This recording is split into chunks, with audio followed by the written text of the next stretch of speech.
Documents accidentally released exposed 5-cover UPS. They can't take it back. Imagine the panic in the corridors of power when someone realizes they just leaked the government's most classified documents by accident.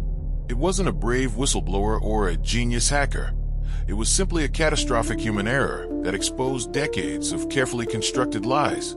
Today you'll discover 5 real cases where ultra-secret documents were accidentally released to the public, revealing conspiracies so shocking they forever changed our understanding of modern history. And the most disturbing part, once these secrets leaked, all the power in the world couldn't put them back in the box. We're talking about filing errors that cost billions in covert operations, government employees who clicked the wrong button and destroyed decades of official secrecy, and computer systems that glitched at the most inconvenient moment possible for the powerful, but at the perfect moment for us to discover the truth. Prepare to see documents that should never have seen the light of day, evidence proving our reality is far more sinister than we imagined, and discover why some accidents might actually be the only way the truth comes to light. The CIA files that revealed MKUltra. In 1977, a CIA archivist named John Marks was searching for documents about the Vietnam War when he made a mistake that would change history forever. He typed the wrong file code into the system and, instead of receiving standard military reports, received a box containing over 20,000 documents about Project MKUltra, the CIA's ultra-secret mind control program.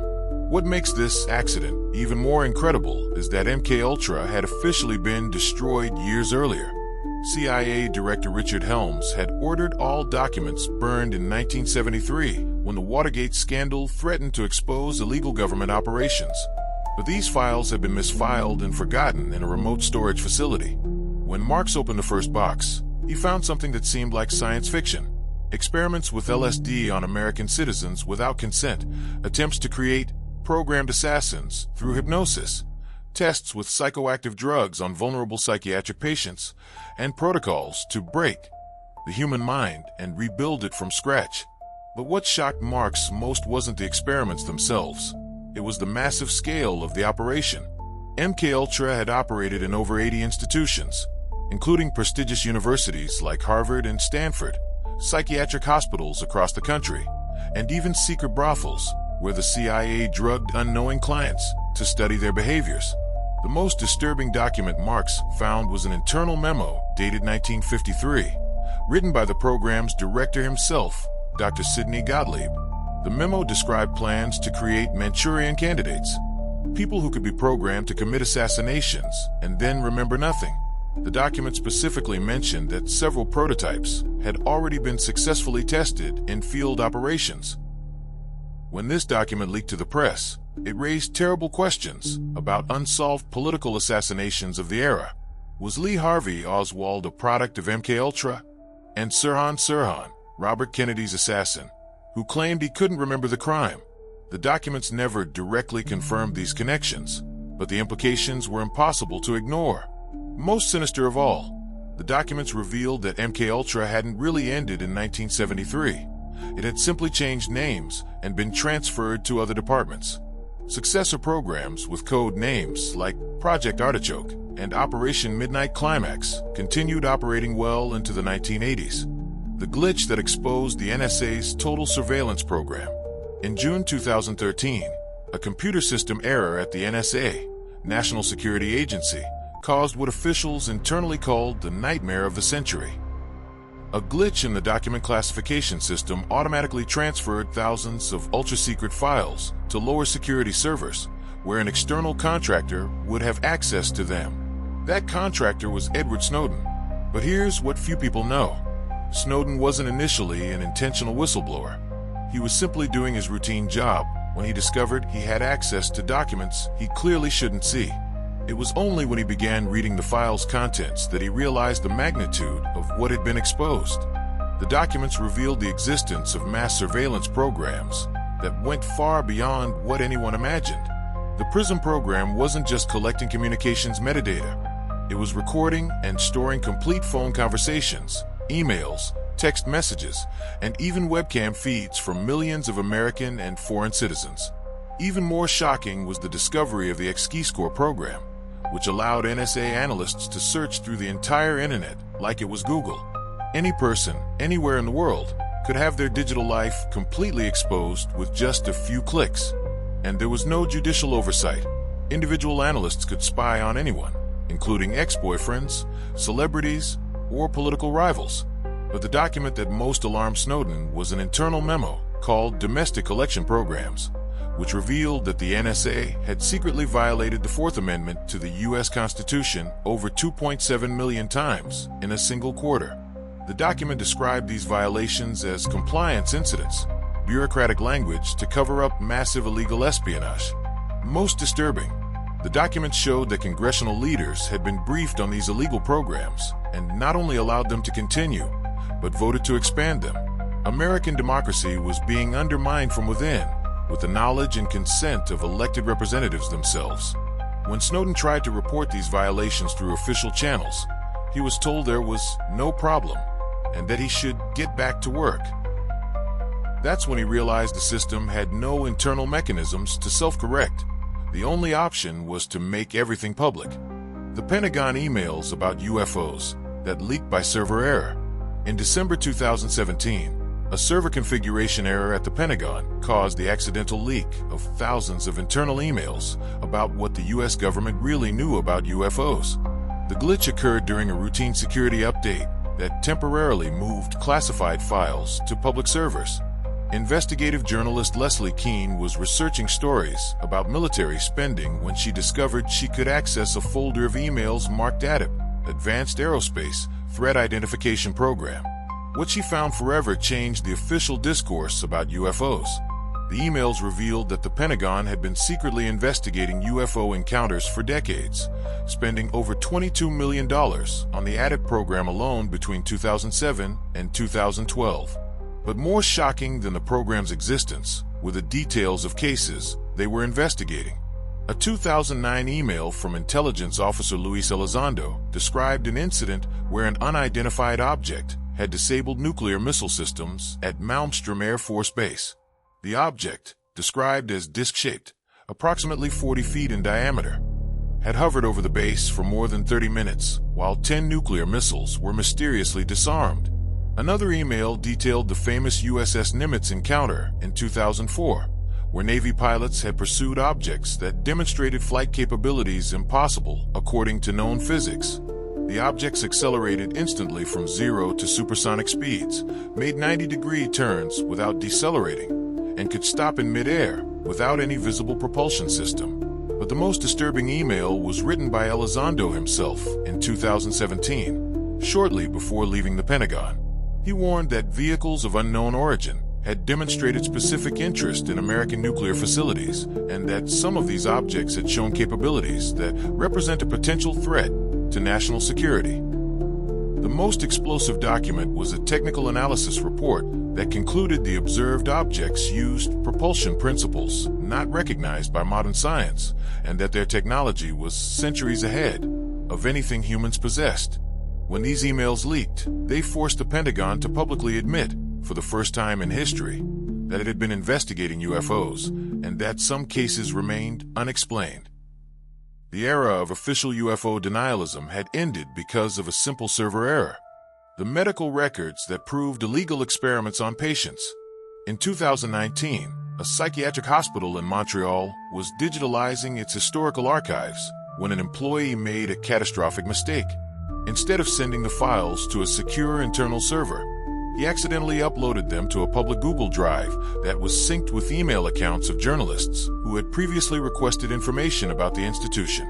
What leaked were over 50,000 medical records covering the period from 1940 to 1980, including detailed documentation of illegal experiments conducted on patients without consent. But these weren't normal medical experiments.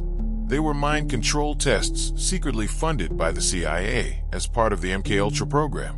The records revealed that Dr. Ewan Cameron, director of the Allen Memorial Institute, had conducted experiments that seemed straight out of horror films.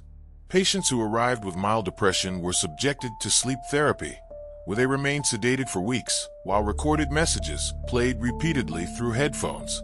One particularly shocking record described the case of a 28-year-old woman named Linda McDonald, who had been admitted for postpartum depression. Cameron subjected her to 102 electroshock sessions in 6 months, more than 10 times the dose considered safe. When the treatment ended, Linda couldn't remember her own name, didn't recognize her children, and had completely lost the ability to read and write. Another record documented LSD experiments where patients received massive doses of the drug for consecutive weeks. A 45-year-old man received LSD daily for 77 straight days while isolated in a padded cell. When the experiment ended, he had developed permanent psychosis and could never again maintain a coherent conversation. But the most disturbing document revealed that Cameron wasn't acting alone. The records showed regular payments from the Rockefeller Foundation and Ford Foundation, organizations later discovered to be fronts for CIA funding. The American government was secretly financing medical torture of Canadian citizens. The records also revealed that many patients were perfectly healthy people who had been involuntarily committed. Some were political dissidents. Others were simply individuals who knew too much about sensitive government operations. The psychiatric hospital was being used as a secret prison for enemies of the state. When these records leaked, they provoked a diplomatic crisis between Canada and the United States. Victims' families sued both governments, and the revelations forced a parliamentary investigation that exposed decades of illegal medical experiments in multiple institutions. The banking documents that revealed global money laundering. In September 2020, a system configuration error in an international bank's database accidentally leaked over 100,000 internal documents to a journalistic organization. The glitch occurred during a data migration that temporarily removed privacy protections from highly sensitive files. These documents, which became known as the FinCEN files, exposed a global money laundering network involving some of the world's largest banks and trillions of dollars in suspicious transactions. But the most shocking part wasn't the scale of corruption. It was discovering that the banks knew exactly what was happening and chose to profit from it.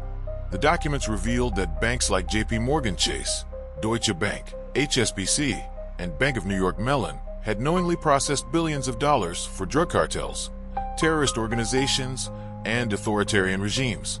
In many cases, banks had been explicitly warned by government agencies that certain accounts were being used for illegal activities, but continued processing the transactions. One particularly damning document showed that Deutsche Bank had moved over $20 billion to accounts linked to Jeffrey Epstein's Ponzi scheme, even after U.S. authorities had warned that Epstein was under investigation for sex trafficking. The bank not only continued processing the transactions, but offered premium investment services to maximize the dirty money's profits. Another set of documents revealed that HSBC had helped Mexican cartels launder over $881 million through seemingly legitimate accounts. The bank had even redesigned its teller windows in Mexico to accommodate the cash boxes used by cartels, a modification that only made sense if you knew you were dealing with drug money. But perhaps the most explosive document revealed connections between major Western banks and terrorist financing. The files showed that banks had processed hundreds of millions of dollars for organizations that later financed terrorist attacks, including the September 11th attacks.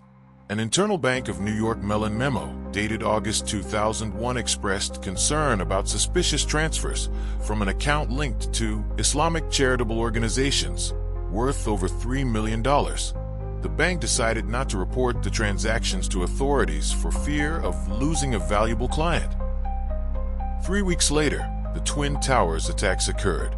The documents also revealed that some of the world's largest banks had essentially become money launderers for corrupt regimes. Dictators, Russian oligarchs, and corrupt government officials from dozens of countries had used American and European banks to hide trillions of dollars stolen from their own peoples. The pattern of convenient accidents. When we analyze these 5 cases together, a disturbing question emerges. Were they really accidents? Or were some of these leaks intentional acts disguised as technical errors? Consider the timing. The MKUltra leak happened exactly when the U.S. Congress was investigating CIA abuses. The NSA documents leaked at the moment when the debate over digital privacy was reaching a critical point.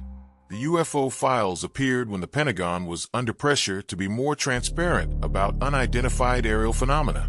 Some cybersecurity experts suggest that at least some of these accidents may have been actions by insiders who found a way to leak important information without exposing themselves as whistleblowers.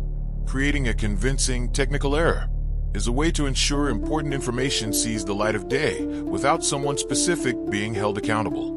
But regardless of whether they were genuine accidents or disguised leaks, one thing is clear. Once these documents became public, all the power in the world couldn't suppress them.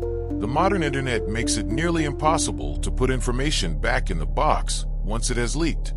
The truth that can't be taken back. These 5 cases teach us a crucial lesson about the information age. Government and corporate secrets are more fragile than ever. A single technical error, a distracted employee, or a system glitch can undo decades of carefully maintained secrecy. And when that happens, the consequences are irreversible. You can't unpublish documents that millions of people have already read.